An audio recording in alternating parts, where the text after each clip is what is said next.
எரேமியா தீர்க்கதரிசன புஸ்தகம் 1ஆம் அதிகாரம் 5லேருந்து எல்லாம் சேர்ந்து 9 வசனங்களை சேர்ந்து படிப்போம். 5ஆம் வசனத்திலும் சேர்ந்து படிப்போம். நான் உன்னை தாயின் வயிற்றில் உருவாகும் முன்னே உன்னை அறிந்தேன். நீ கற்பத்திலிருந்து வெளிப்படும் முன்னே நான் உன்னை பரிசுத்தம் பண்ணி உன்னை ஜாதிகளுக்கு தீர்க்கதரிசியாக கட்டளையிட்டேன் என்று சொன்னார். அப்பொழுது நான் கர்த்தராகி ஆண்டவரே, இதோ நான் பேச அறியேன், சிறு பிள்ளையாக இருக்கிறேன் என்றேன். ஆனாலும் கர்த்தர், நான் சிறு பிள்ளை என்று நீ சொல்லாதே, நான் உன்னை அனுப்புகிற எல்லாரிடத்திலும் நீ போய் நான் உனக்கு கட்டளையிடுகிறவைகளெல்லாம் நீ பேசுவாயாக. நீர் அவர்களுக்கு பயப்பட வேண்டாம், உன்னை காக்கும்படிக்கு நான் உன்னுடனே இருக்கிறேன் என்று கர்த்தர் சொல்லி, கர்த்தர் தமது கரத்தை நீட்டி என் வாயை தொட்டு, இதோ என் வார்த்தைகளை உன் வாயில் வைக்கிறேன். ஆமென், ஆமென். தகப்பனே, இப்படி நல்ல வார்த்தை, நீர் கொடுத்த வார்த்தை ஜனங்களுக்கு பிட்டு கொடுக்க கிருபை தாரும், இயேசுவின் நாமத்தில் ஆமென். ஒரு மகிமையான காரியம் நடக்கும் பொழுது எல்லாரும் எப்படி பார்ப்பாங்க அப்படின்னா, அந்த மகிமையை தான் பார்ப்பாங்க. ஆனால் அதனுடைய பேசிக் எங்கேருந்து ஆரம்பித்தது என்று யாருக்கும் தெரியாது. ஒரு மனுஷன் இப்போ கூட நம்ம ஊரில் இந்த கை காட்டில் ஒரு ஐஏஎஸ் ஆஃபீஸர் ஒருத்தர் கலெக்டர் ஆகிட்டாங்க ஒரு லேடி அப்படின்னு சொல்லி ஒரு பெரிய ஃப்ளெக்ஸ் வச்சுருப்பாங்க. அந்த அந்த அந்த கார்னரை நீங்கள் பார்க்கலாம். நம்ம அவங்க ஐஏஎஸ் ஆகிட்டாங்கன்னு தான் ஃப்ளெக்ஸை தான் பார்ப்போம். அதுக்காக இன்வெஸ்ட்மெண்ட் பண்ண அந்த தாய் தகப்பன், அந்த அந்த பேரண்ட்ஸ், இல்லைன்னா அந்த அந்த ஆசிரியர்கள், அந்த அதை சுமந்த கற்பம், அந்த அடித்தளத்தை பார்க்க வேண்டும். இன்றைக்கி நம்ம எல்லாரையும் கடவுள் நல்ல லெவலுக்கு கொண்டு வந்திருக்கிறார். எத்தனை பேர் ஆமான்னு சொல்கிறீங்க? நான் இயேசுவை நம்பி நல்லா இருக்கிறேன்னு சொல்கிறவங்கள எத்தனை பேர் ஆமான்னு சொல்கிறீங்க? எல்லாரையும் கர்த்தர் உயர்த்தி அடையாளப்படுத்தி இருக்கிறார். விசேஷமாக நம்முடைய சபையை கர்த்தர் இந்த வட்டாரத்தில் அடையாளப்படுத்தி வைத்திருக்கிறார். நம்முடைய குடும்பங்களை அடையாளப்படுத்தி வைத்திருக்கிறார். நம்முடைய ஊழியக்கார அம்மாவை, பிள்ளைகளை அடையாளப்படுத்தி வைத்திருக்கிறார். அம்மா பிரசங்கம் பண்ணவங்க சொன்னாங்களே, இந்த லியோ ராகேஷ் அவங்க சொன்னாங்களே, நாங்கள் சென்னையில் நாங்கள் ஒரு மீட்டிங்கு போயிருந்தோம். அப்போது இந்த 2 பிள்ளைகள் வொர்ஷிப் பண்ணாங்க. அக்னி நெருப்பாக போணுச்சு, நான் பார்த்தேன். யார் இந்த பிள்ளைங்க அப்படின்னு நான் அன்றைக்கி தான் ஆச்சரியப்பட்டேன் அப்படின்னாங்களே. அப்போ கர்த்தர் தேசங்களுக்கு நம்ம சபை பிள்ளைகளை அடையாளப்படுத்தி இருக்கிறார். கையை தட்டி தான் உங்களை சந்தோஷப்படுங்களேன். நம்முடைய பெண்கள் முகாமை கர்த்தர் தேசங்களுக்கு அடையாளப்படுத்தி, நம்ம குடும்பங்களை கர்த்தர் தேசங்களுக்கு அடையாளப்படுத்தி, இந்த சபையை அடையாளப்படுத்தி ஆண்டவர் உயர்த்தி வைத்திருக்கிறார். அப்படி என்றால் இதற்காக கர்த்தர் ஒரு மனிதனை தெரிந்து கொள்கிறார், இல்லாவிட்டால் ஒரு மனுஷியை தெரிந்து கொள்கிறார். ஒரு பெண்ணையோ ஒரு ஆணையோ கர்த்தர் செலக்ட் பண்ணுறார். இன்னொரு விஷயம் என்னன்னு கேட்டிங்கன்னா, இப்போ கூட நீங்கள் ஏதோ சும்மா உட்காந்துருக்கிற மாதிரி உங்களுக்கு தெரியும். உங்களை கர்த்தர் எப்படி கொண்டு போய் சேர்க்க போகிறாருன்னு உங்களுக்கே தெரியாது.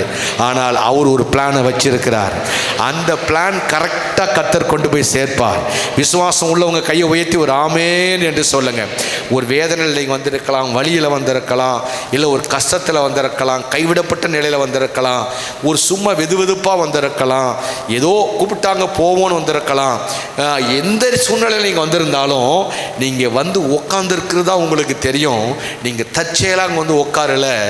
ஆண்டவர் உங்களை எப்போ முன்குறித்தாராம்? தாயின் கருவிலேயே அவர் முன்குறித்து விட்டாராம். கையை உயர்த்தி ஒரு அல்லேலூயா. அப்போ பாருங்கள், எரேமியாவை குறித்து ஆண்டவர் சொல்கிற வார்த்தை படிங்க. 5ஆம் வசனம் பாருங்கள். உங்களுக்கு இதுலேருந்து 7 பாயிண்ட்ஸை கொடுக்க கர்த்தர் கிருபை பாராட்டி இருக்கிறார்.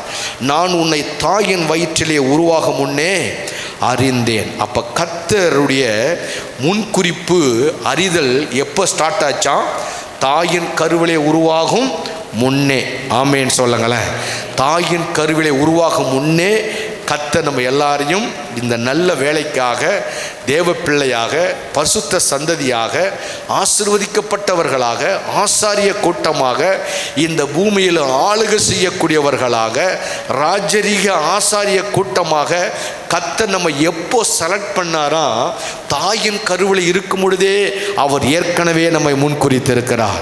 எத்தனை பேர் இன்னைக்கு உண்மையிலே இந்த வார்த்தையை விசுவாசிக்கிறீங்க? கையை உயர்த்தி ஒரு அல்லேலூயா சொல்லுங்க பார்க்கலாம். அதான் அந்த பரிசுத்தவான் பக்தன் பாடினார்ல, அந்த பாட்டை சேர்ந்து, என் தாய் உருவாகும் முன்னே என் கருவை கண்டீர் ஐயா, அந்த பழைய சேர்ந்து அப்படியே பாடுங்கெல்லாம் சேர்ந்து. என் தாய் உருவாகும் முன்னே என் கரு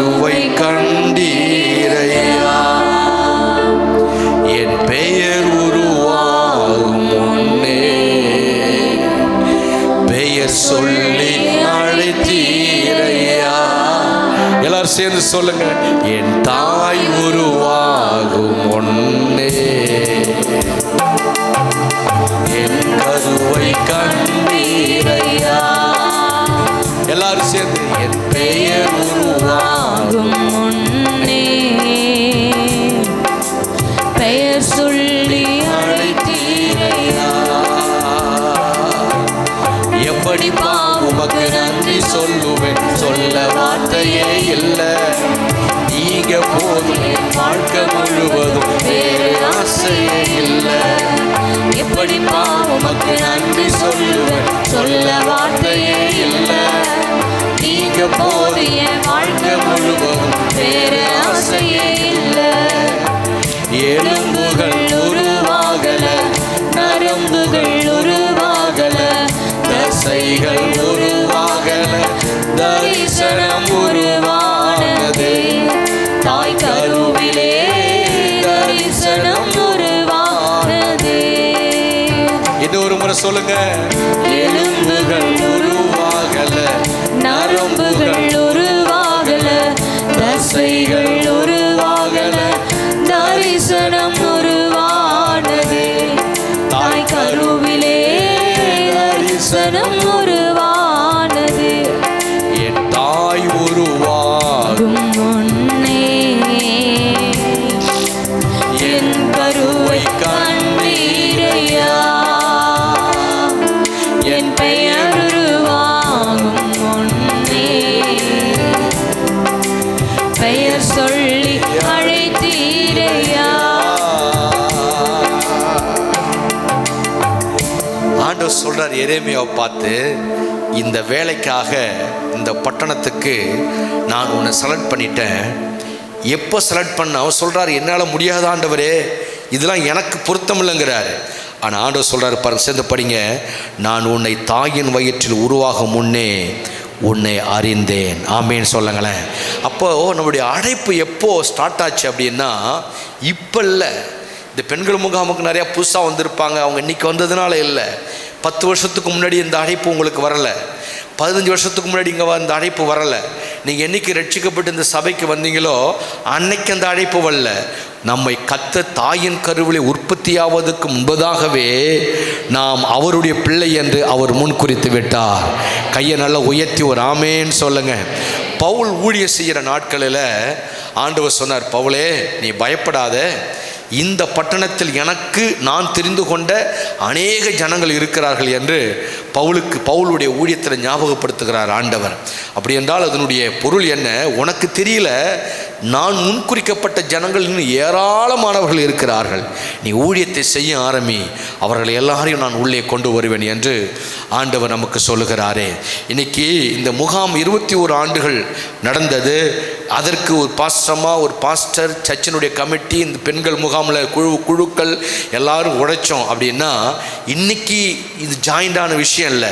இந்த 21வது ஆண்டு பெண்கள் முகாமை ஆண்டவர் எப்பொழுதே முன்குறித்து வைத்திருந்திருக்கிறார். நமக்கு அது தெரியல.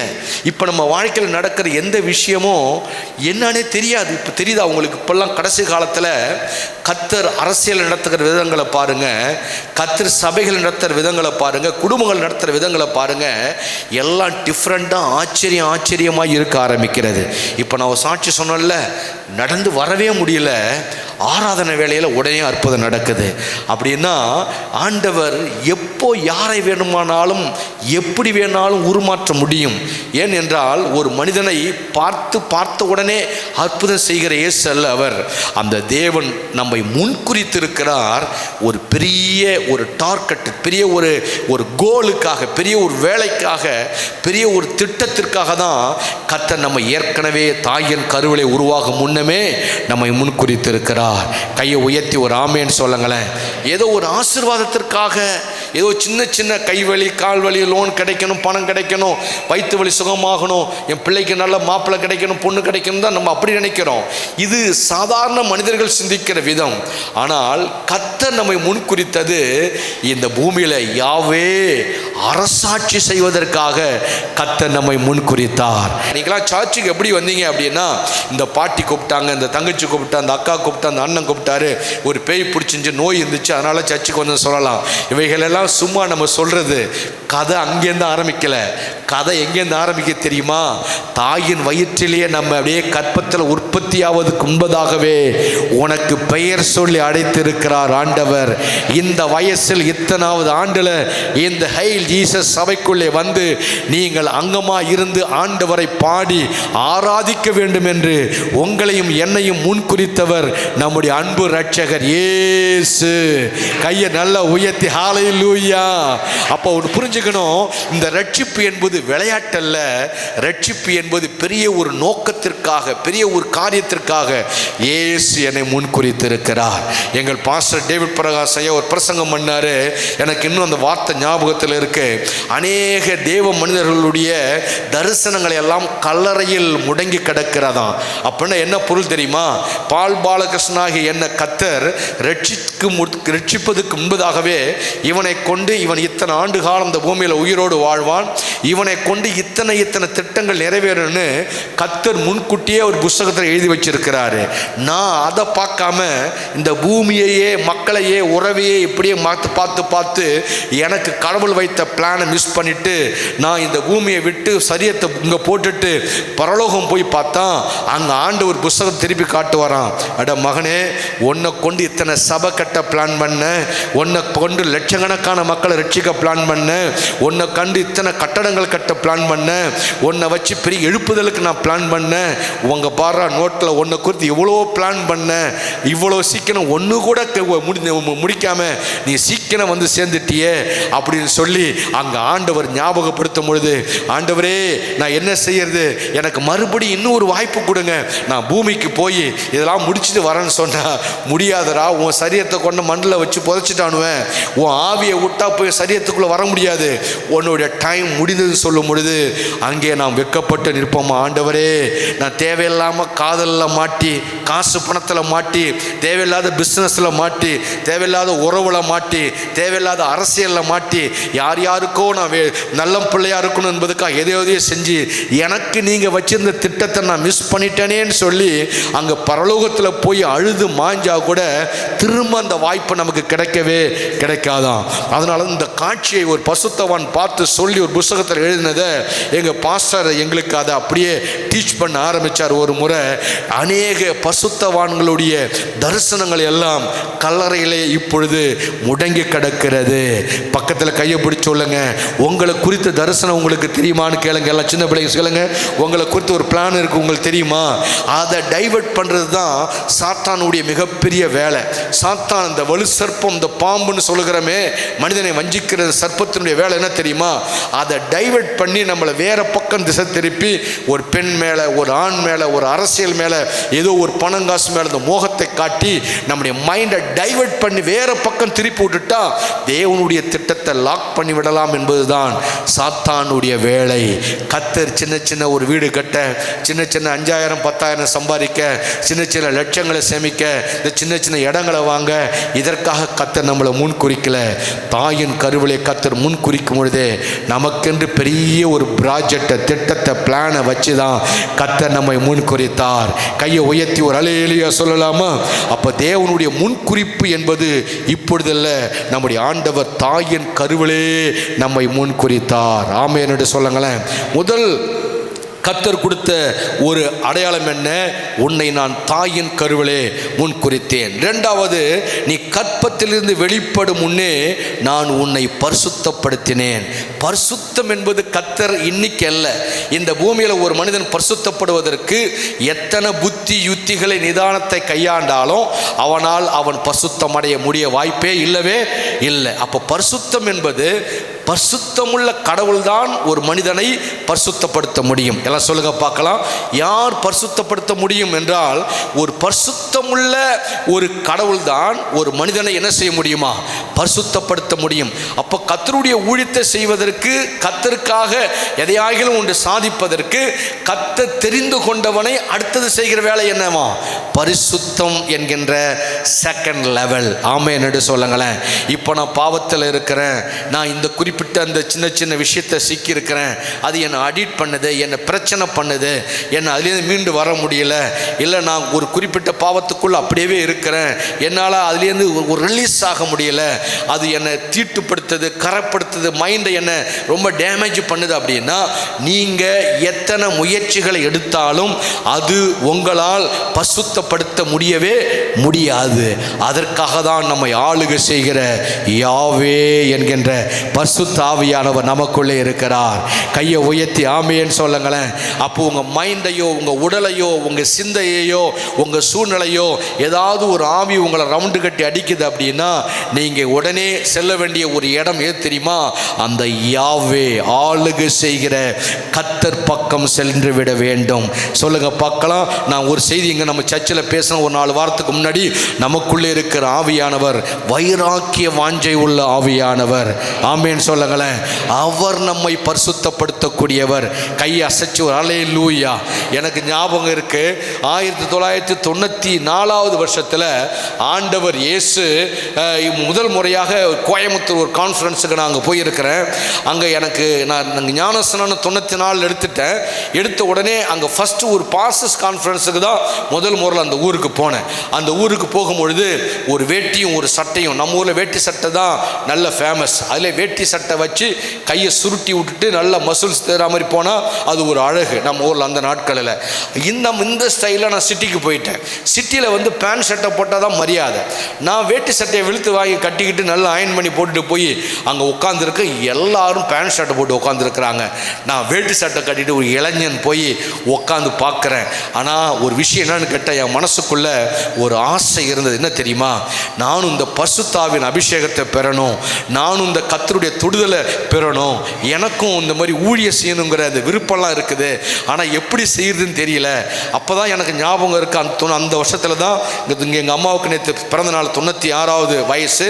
எனக்கு முதல் முறையாக அவங்க தான் எனக்கு ஒரு பைபிள் ஒன்று வாங்கி கொடுத்தாங்க. ஃபஸ்ட்டு கோயம்புத்தூரில்.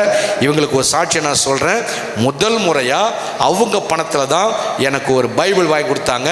அந்த பைபிள் பச்சை கலர் கவர் போட்ட பைபிள் அது. ஆமேன்னு சொல்லுங்களேன். அப்போ நல்ல பைபிளே 50 ரூபாய்க்கு கிடைக்கும். அந்த பைபிளை வாங்கி வச்சுக்கிட்டு எடுத்த உடனே இந்த பைபிளை இப்படி தான் இப்படி ஓப்பன் பண்ணேன். அப்பா, இவ்வளோ பெரிய புஸ்தகமாக இருக்குது, எல்லாம் பொடி பொடி பொடி எழுத்தாக இருக்குது, இது எந்த காலம் படித்து நம்ம எப்படா பாஸ் ஆகுறதுன்னு அப்படியே மூடி வச்சுட்டேன். ஏன்னா நம்ம வந்து அந்த காலத்துக்கு அட்டை போட்ட 1வது பாட புஸ்தகத்தையே பக்கமாக கிழிச்சிட்டு 1வது சார்கிட்ட அடி வாங்குற ஆள் நம்மகிட்ட இம்மாம் பெரிய புஸ்தகத்தை கொடுத்து இதை நீ படிடான்னு இலவசமாக வாங்கி கொடுத்துருக்குறாங்க. அதை இப்போ அப்படி பிரித்து பார்த்த உடனே நான் மிரண்டுட்டேன். இம்மா எழுத்து இருக்குது, இது எந்த காலம் படித்து நம்ம படித்து முடிக்கவே ஒரு 15 வருஷம் ஆகும் போல் இருக்கு. அப்புறம் இது எப்போ படிக்க, இது எப்போ மனப்பாடம் பண்ண, எப்போ நம்ம வந்து ஊழியர் செய்ய, அதுக்குள்ளே நம்ம பெரிய தாத்தாவாயிடுவோம் அப்படி நான் நினச்சேன்.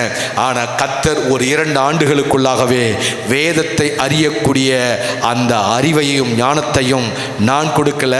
எனக்குள்ளே அன்னைக்கு 94ஆம் ஆண்டு கோயமுத்தூரிலே பெற்றுக்கொண்ட அந்த அபிஷேகத்தை கர்த்தர் எனக்குள்ளே வைத்த பிறகு அந்த அபிஷேகம் என் சிந்தையை பரிசுத்தப்படுத்தி இந்த பரிசுத்த வேதத்தை கவனிக்க, வாசிக்க எனக்கு அவர் கிருபை தந்தார். ஆமென் என்று சொல்லலாமா? அப்போ பரிசுத்த வேத புத்தகத்தை தமிழ் பண்டிதர்கள்லாம் மெனகட்டு படித்தாலும் அவங்க அறிவுக்கு அது எட்டாது. பரிசுத்த ஆவியானவர் நமக்கு நம்மளோடு இருக்கிற நோக்கமே, நம்மோடு வாழ்கிற நோக்கமே கைத்தட்ட ஆவியில் குதிக்கல்ல, வேதத்தை அறிந்து கொள்ளவும் நம்மை பரிசுத்தப்படுத்ததான் பரிசுத்த ஆவியானவர் நமக்குள்ளே இருக்கிறார். கையை உயர்த்தி எத்தனை பேர் ஆமான்னு சொல்றீங்க? பக்கத்தில் கையை பிடிச்சி, உங்களுக்குள்ள அபிஷேகத்தை பரிசுத்த ஆவியானவரை கர்த்தர் வச்சிருக்கிற நோக்கமே உங்களை பரிசுத்தப்படுத்ததான். ஆமென் சொல்லுங்களேன். அப்போ கர்த்தர் செலக்ட் பண்ணுகிறார். அடுத்தது ஒரு மனிதனை ஆண்டவர் பரிசுத்தப்படுத்துகிறார். நீங்கள் பரிசுத்தமாவதற்கு எத்தனை ரிஸ்க் எடுத்தாலும், எத்தனை முயற்சி எடுத்தாலும் நீங்கள் தோற்று போவீர்கள். அதற்கு நீங்கள் எங்கே செல்ல வேண்டும் என்றால் ஆவியானவர் பக்கம் செல்லும் பொழுது அவர் நம்மை கையில் எடுத்து நம்மை ஒரு பரிசுத்தமுள்ள ஒரு மனுஷனாக, பரிசுத்த வேதத்தை நேசிக்கிறவனாக, பரிசுத்த வேதத்தை போதிக்கிறவனாக, இந்த வேத எழுத்துகளின் வாக்குத்தத்தத்தை அனுபவிக்கிறவனாக, இந்த வாக்கு வாக்குத்தத்தத்தை அனுபவித்து உலகத்துக்கு உப்பாக சாட்சியாக நிற்கிறவனாக மாற்றுவது நாம் அல்ல, நம்முடைய பாரம்பரியம் அல்ல, நமக்குள்ளே இருக்கிற அபிஷேகம். தேவன் இயேசு நம்மை பரிசுத்தப்படுத்துவார். கையை உயர்த்தி ஆமேன்னு சொல்லுங்களேன். அப்போ நான் பாவத்துக்குள்ளே இருக்கிற, நெருக்கடியில் இருக்கிற, சங்கடத்தில் இருக்கிறேன்னா நீங்கள் கவலைப்படக்கூடாது. நீங்கள் சேர வேண்டிய இடம், நீங்கள் கனெக்ட் ஆக வேண்டிய ஒரு நபர், அவர்தான் பரிசுத்த ஆவியானவர். கையை உயர்த்தி ஒரு அல்லேலூயா சொல்லலாமா? மூன்றாவதாக கர்த்தர் என்ன செய்கிறாரா? நான் உன்னை பரிசுத்த பண்ணி உன்னை ஜாதிகளுக்கு தீர்க்கதரிசியாக கட்டளையிட்டேன் என்று சொன்னார். முதல்ல தாயின் கருவிலே முன்குறித்தேன், இரண்டாவது நானே உன்னை பரிசுத்தப்படுத்தினேன், மூன்றாவது உன்னை தீர்க்கதரிசி, நீ ஒரு தீர்க்கதரிசிடா அப்படின்னு கர்த்தர் சொல்லிட்டார். நான் தீர்க்கதரிசின்னு நான் நம்புறேன். நீங்க எத்தனை பேர் நீங்க ஒரு தீர்க்கதரிசின்னு நம்புறீங்க? கையை உயர்த்தி ஒரு அல்லேலூயா சொல்லலாமா? இப்போ ஒரு 10 கை உயரல, அப்போ உங்களுக்கு உங்க அபிஷேகத்தின் மேல நம்பிக்கை இல்லையா? நான் சொல்லட்டுமா? என் வாயால என்ன சொன்னாலும் அப்படியே நடக்கும், எனக்கு தெரியும். ஏன்னா என்னை தாயின் கருவிலே முன்குறித்து என்னை பரிசுத்தப்படுத்தி என்னை அடைத்தவர் எனக்கு சொன்ன வார்த்தை, நான் உன்னை தீர்க்கதரிசியாக கட்டளையிட்டேன்.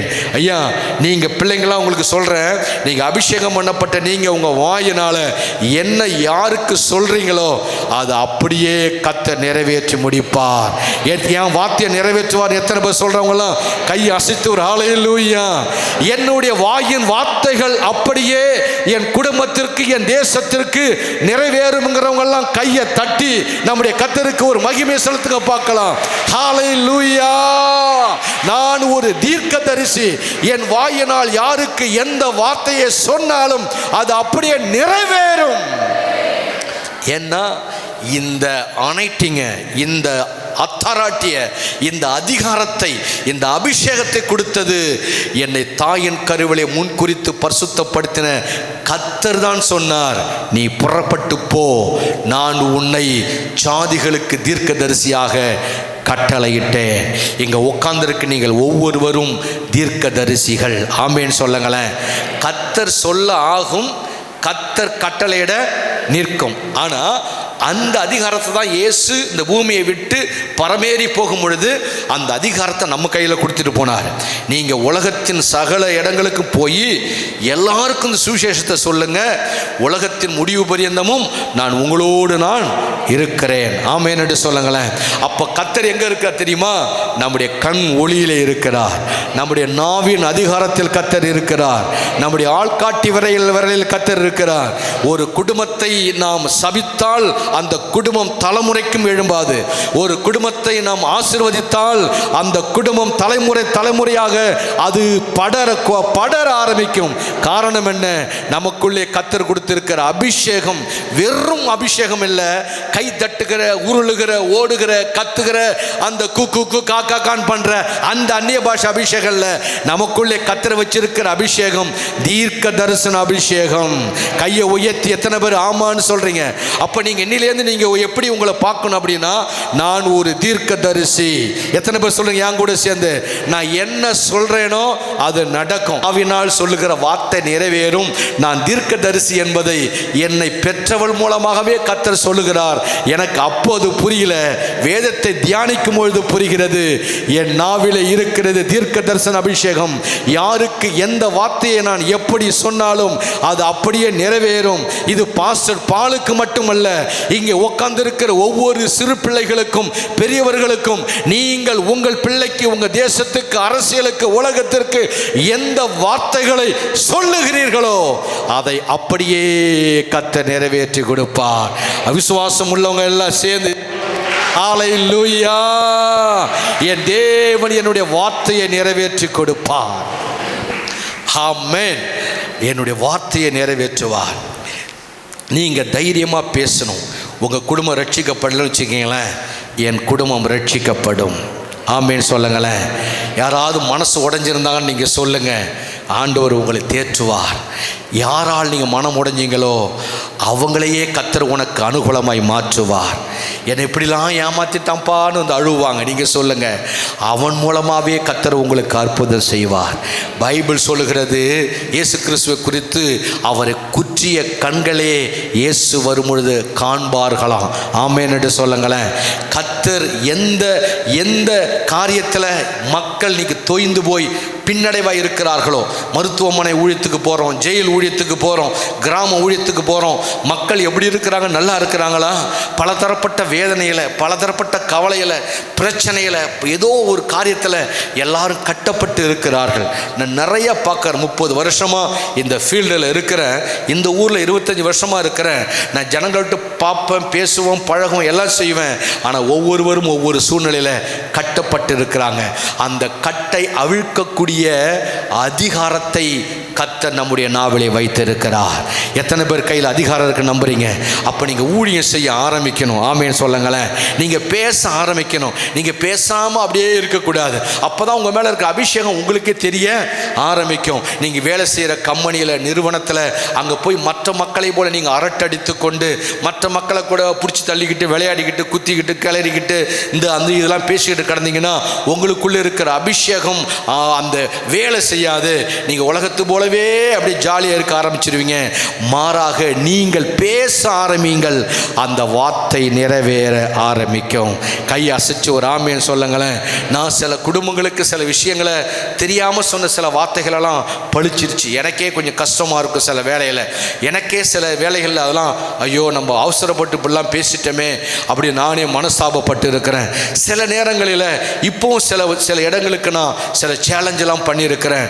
ஆண்டவர் சீக்கிரம் உங்கள் டீமுக்குள்ள அவருடைய வேலையை செய்ய போகிறாரு. ஒரு கூட்டம் வைக்கப்பட போது அப்படியெல்லாம் சொல்லியிருக்கிறேன்.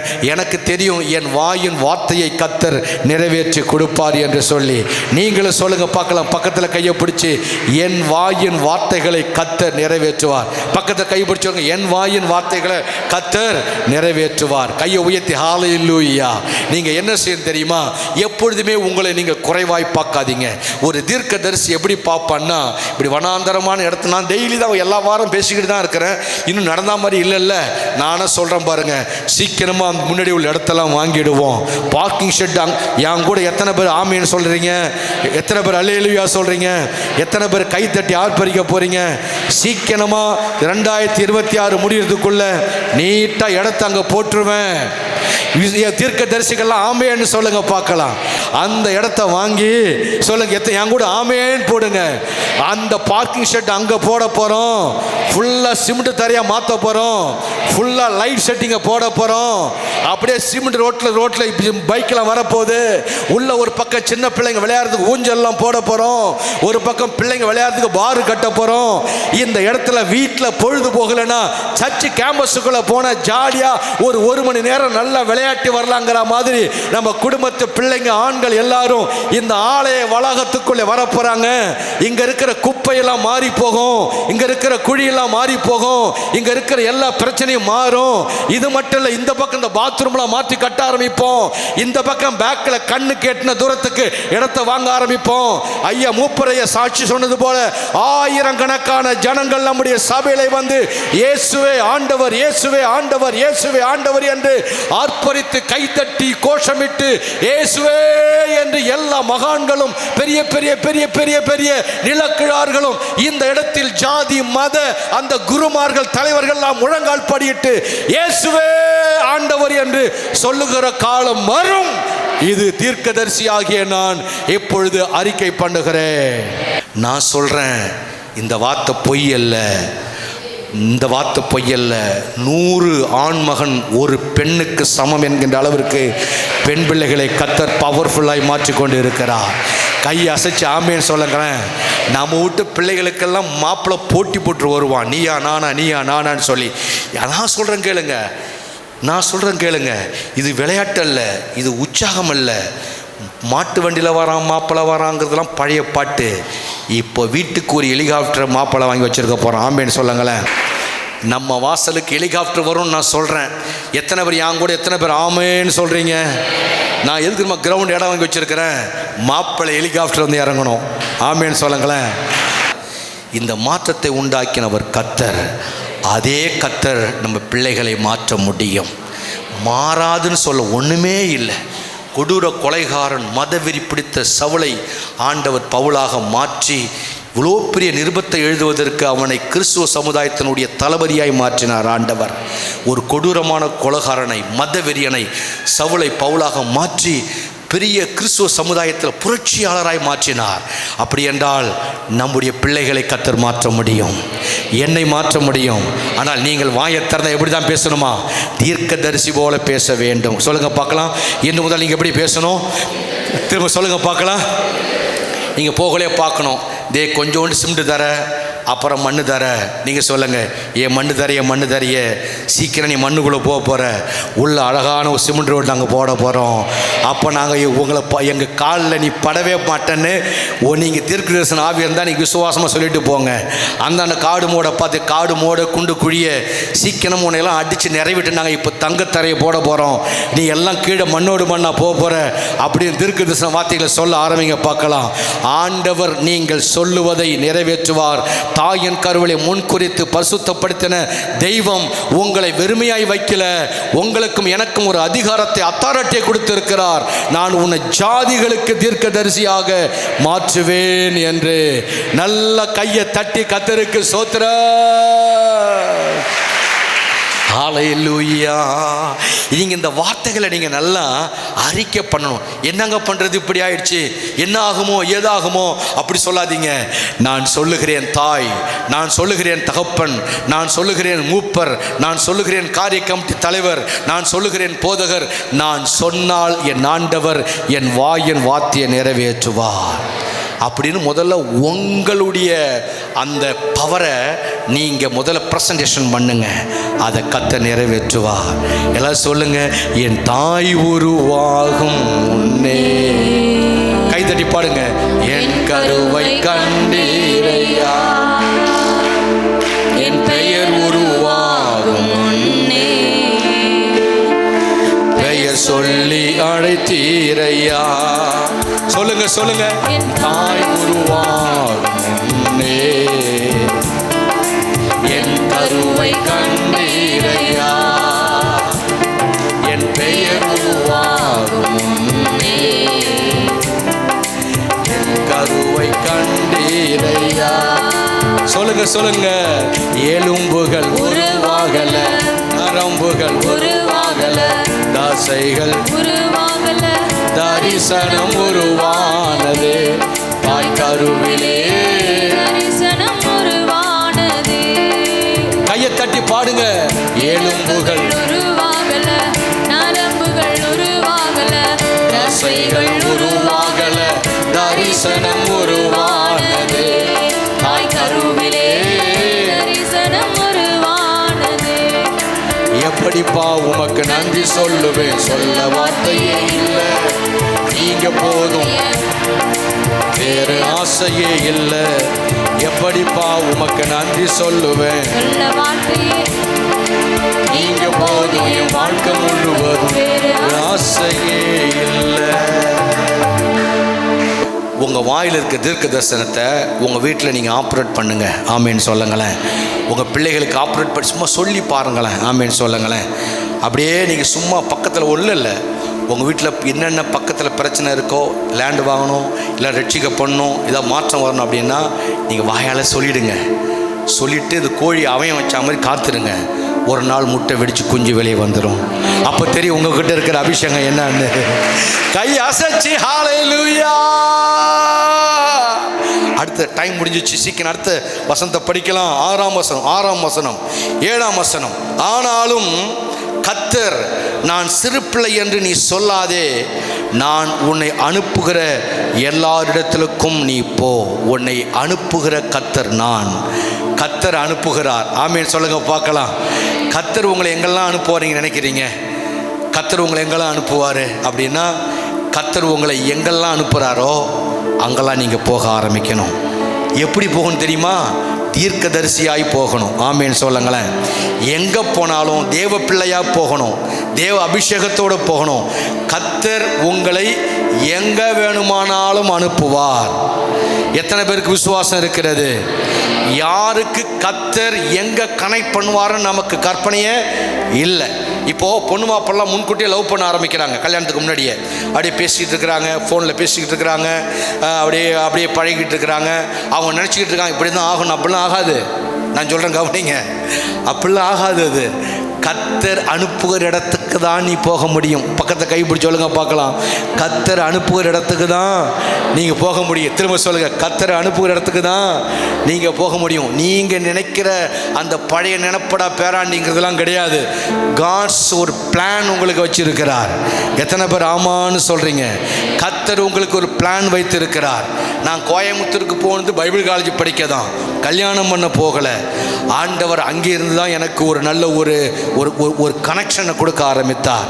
என்னை கவனிங்க, நானும் கற்பனை பண்ணலை. நான் ஊழியக்காரன் ஆவான்னு எனக்கும் தெரியாது, என்னை பெற்றவளுக்கும் தெரியாது, என் கூட பிறந்தவனுக்கும் தெரியாது, இங்கே தான் கல்யாணம் முடிப்பேன்னு தெரியாது. இந்த பாஸ்டர்மா பிரசங்கம் பண்ணாங்களே, அங்கேயிருந்து இந்த பாஸ்டர்மா இங்கே கொண்டு வந்ததே இந்த முகாம் நடத்த தான் அப்படின்னு. அதே போல் உங்கள் பிள்ளைகளை உங்களை கர்த்தர் அனுப்புவார். பல தேசங்களுக்கு அனுப்புவார், பல இடங்களுக்கு அனுப்புவார். அவர் பயங்கரமான அபிஷேகத்தோடு அனுப்புவார், முத்திரை போட்டு அனுப்புவார், முத்திரை மோதிரமாய் அனுப்புவார். உங்கள் பிள்ளைகள் போகிற இடங்கள் எல்லாம் கர்த்தருடைய எழுப்புதலின் சத்தம் கேட்கும். இது கடைசி காலம். நம்ம சபையில் இருக்கிற எல்லா இளைஞர்களையும் நம்முடைய கிராமங்களுக்கு கர்த்தர் அனுப்புவார். சீக்கிரமாக ஒரு வாகனத்தை வாங்க போகிறோம். கிராமங்களில் போய் நம்முடைய ஜெப வாகனம் இறங்கும். அங்கெல்லாம் சுவிசேஷ ஊழியத்தை செய்வோம். எந்தெந்த இடத்துல ஜீவ குழுக்கு கர்த்தர் அனுப்புகிறாரோ அங்கெல்லாம் நாம் போவோம். நாம் போகிற இடமெல்லாம் இயேசுவின் அற்புதங்கள் நடந்தே தீரும். ஏனென்றால் அனுப்புகிறவர் கர்த்தர். பக்கத்தை கையை பிடிச்சி எங்கே அனுப்புனாலும் போகணும்னு சொல்லுங்க பார்க்கலாம். எந்த ஊழியத்தை கொடுத்தாலும் போகணும். நான் சொல்ல திரும்ப சொல்லுங்க, எங்கே அனுப்புனாலும் எந்த ஊழியத்தை கொடுத்தாலும் செய்யணும். அதான் ஃபர்ஸ்ட் யாவே யாவே அந்த அவரோட படிங்க.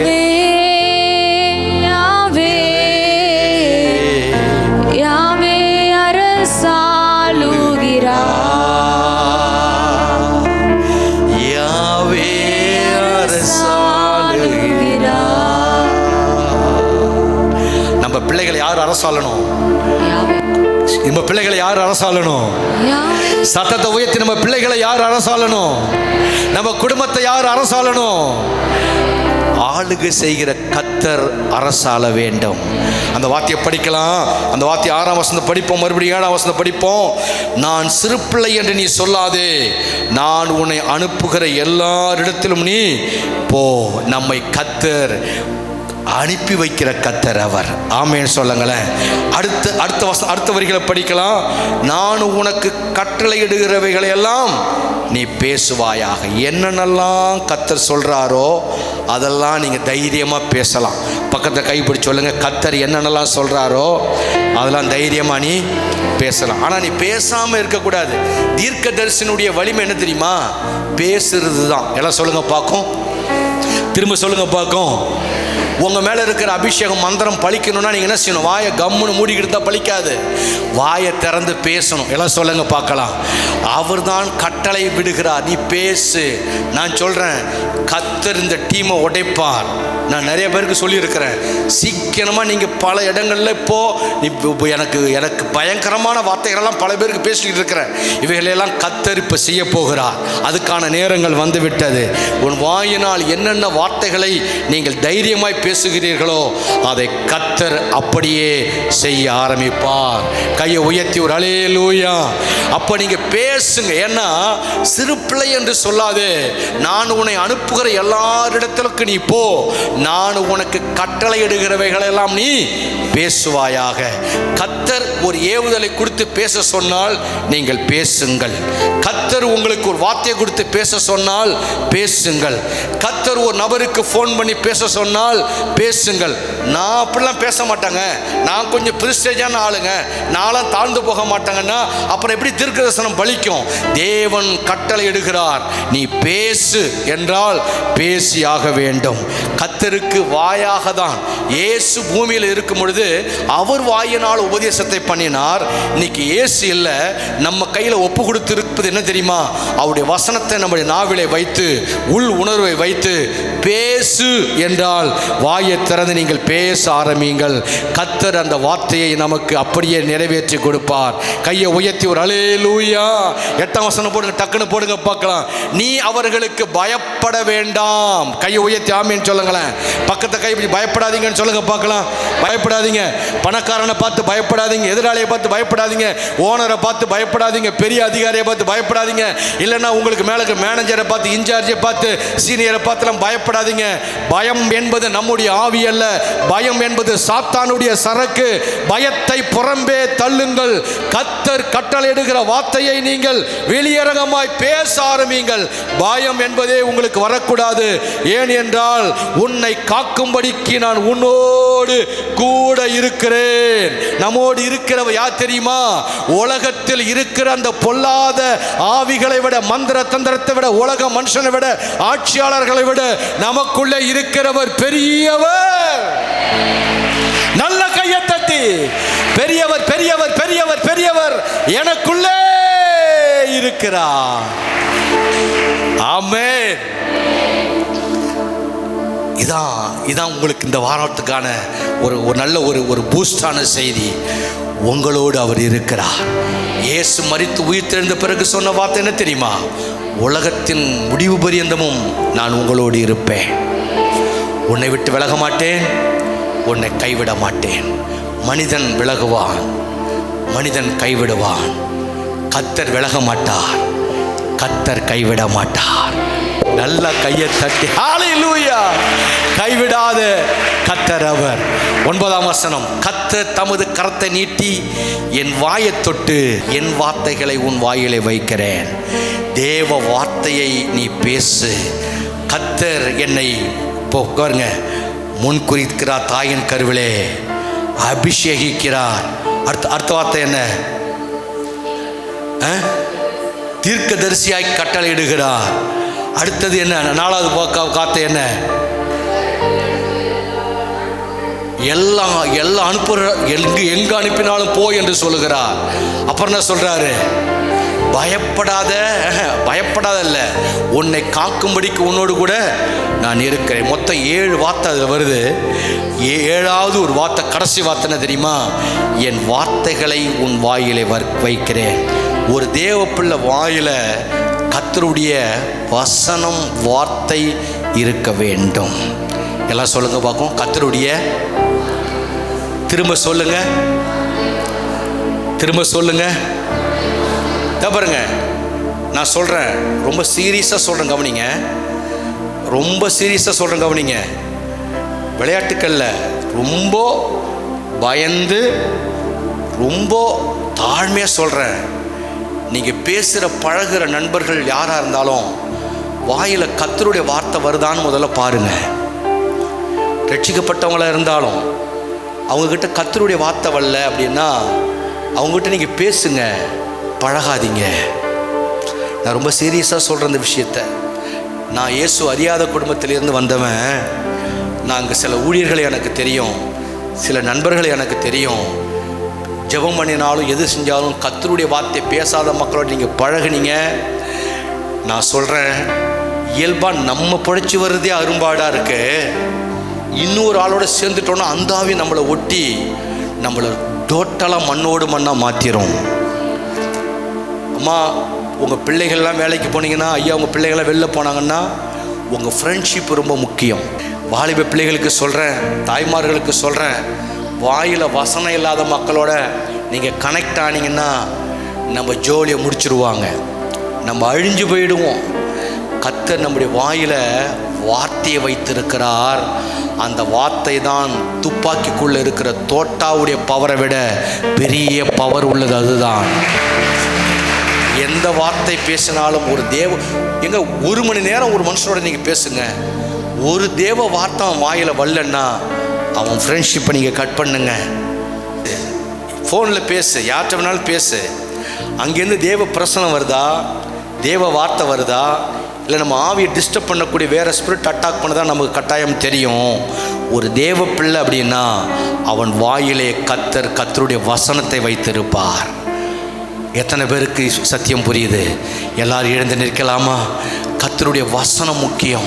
நீ யாருக்கிட்ட உன் பிள்ளைங்க வெளியூர் இருந்தாங்கன்னா ஒரு ஃபோன் எடுத்து பேசக்கூட, அம்மா நீ பயப்படாத, நீதிமானின் சந்ததிக்கு 1000 தலைமுறைக்கு இறக்க உண்டுன்னு ஆண்டவர் சொல்லியிருக்கிறாரு. நம்ம சந்ததிக்கு கர்த்தர் இறக்கத்தை காண்பிப்பார்னு ஒரு வசனம் சொல்லுங்க, ஒரு வார்த்தையை சொல்லுங்க. கண்ணை மூடி கையை கர்த்தருக்கு நேராக ஏந்தி தேவன் சொன்ன 7 வார்த்தைகளை நான் மறுபடியும் உங்களுக்கு ஞாபகப்படுத்துகிறேன். முதலாவது வார்த்தை, ஆண்டவர் தாயின் கருவிலே நம்மை முன்னறிந்தார். என்னோடு கூட ஆமேன் என்று சொல்லுங்க. இரண்டாவது வார்த்தை, கர்த்தரே நம்மை பரிசுத்தப்படுத்தினார். மூன்றாவது வார்த்தை, கர்த்தர் நம்மை தீர்க்கதரிசியாய் கட்டளையிட்டார். நான்காவது வார்த்தை, உன்னை அனுப்புகிற எந்த இடத்துக்கு நீ போ என்று சொன்னார். நான்காவது வார்த்தை, நான் உனக்கு கட்டளையிடுகிற எல்லாவற்றையும் நீ பேசு என்று 5வது வார்த்தையாக சொன்னார். ஆறாவதாக, உன்னை காக்கும்படிக்கு நான் உன்னோடு கூட இருக்கிறேன் என்று சொன்னார். 7வது வார்த்தை, கர்த்தர் தம்முடைய கரத்தை நீட்டி என் வாயை தொட்டு இதோ என் வார்த்தைகளை உன் வாயிலே வைக்கிறேன் என்று சொன்னார். நம்முடைய வாயிலே கர்த்தருடைய வார்த்தை இருக்கிறது. என்னுடைய வாயிலே கர்த்தருடைய வார்த்தை இருக்குதுங்கிறவங்கெல்லாம் எல்லாரும் எத்தனை பேர் கையை தட்டி கர்த்தருக்கு ஸ்தோத்திரம் சொல்றீங்க? வாயின் வார்த்தை நிறைவேறும், வாயின் வார்த்தை நிறைவேறும்.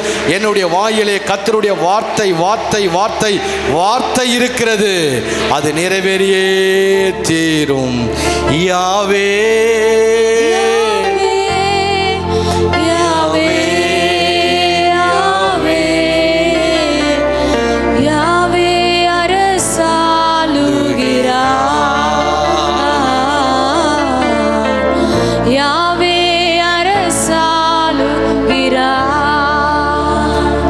சொல்லட்டுமா? நான் ஆராதனை வேலையில் உடஞ்சி அழுது என்ன காரணம் தெரியுமா? என்னை தாயின் கருவிலே முன் குறித்து என் கர்த்தர் நான் கற்பனை பண்ணி பார்க்குறேன். எப்படிப்பா என்னை ரட்சித்தீங்க, எப்படிப்பா என்னை கொண்டு வந்தீங்க.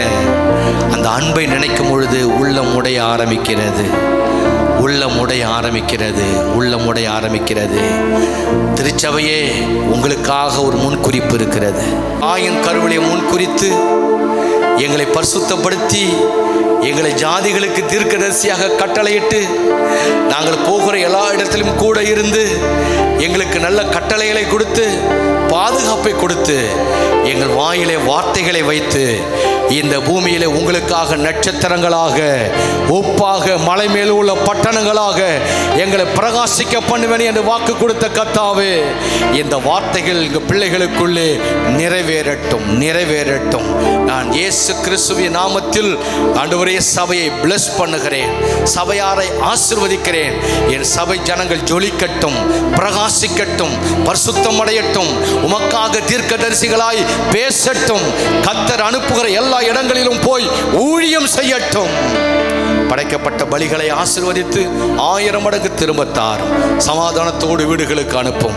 இயேசு கிறிஸ்துவின் நாமத்தில் பிதாவே, ஆமென். ஆத்துமாவே கர்த்தரை ஸ்தோத்திரி, முழு உள்ளமே பரிசுத்த நாமத்தை ஸ்தோத்திரி. ஆத்துமாவே கர்த்தரை ஸ்தோத்திரி, கர்த்தர் செய்த சகல உபகாரங்களையும் மறவாதே. நம்முடைய கர்த்தராகிய இயேசு கிறிஸ்துவின் கிருபை, பிதாவாகிய தேவனுடைய அன்பு, பரிசுத்த ஆவியானவருடைய ஐக்கியம் நம் அனைவரோடும் கர்த்தராகிய இயேசு கிறிஸ்து வருகிற வரை என்றென்றும் தங்கியிருப்பதாக. சபையார் எல்லாரும் ஆமென் என்று சொல்லுவோம். அல்லேலூயா.